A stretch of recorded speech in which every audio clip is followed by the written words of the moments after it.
But we hoped that Carolyn wasn't stringing John along because he was ecstatic in her company.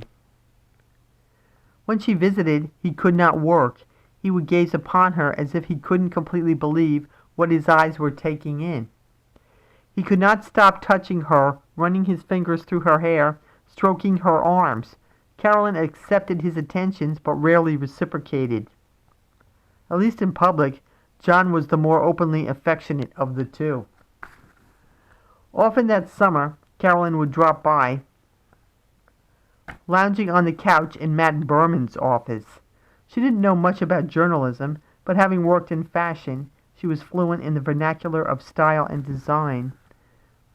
Carolyn could spend hours with Matt, talking about the trendiest models and photographers. She seemed to know them all. If you wandered into Matt's office while she was there, you never wanted to leave.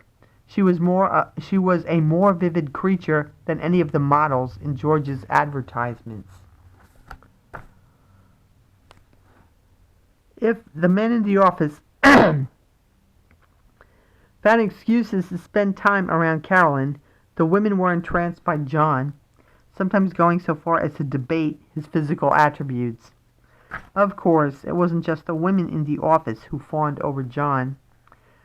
Once he asked me to join him at lunch with a top literary agent representing a secret anonymously written book about the Clintons. From what we'd heard, it sounded perfect for a George excerpt. John was willing to do the lunch, but he wanted me along as insurance. If the agent made him uncomfortable, he could up and leave, explaining that he had another appointment and wouldn't feel as though he was walking out on someone. Oh, when I told that story about, Madonna, and she was having dinner with Demi Moore and Ashton Kutcher in her house with her floor-to-ceiling picture of herself, and she got up and suddenly said, well, I'm going to the movies with a guy, her husband. Yeah, she just suddenly left them there. If the agent made him feel uncomfortable, he could up and leave, explaining that he had another appointment, and it wouldn't feel as though he was walking out on someone. He never wanted to be impolite, but he couldn't stand to feel trapped.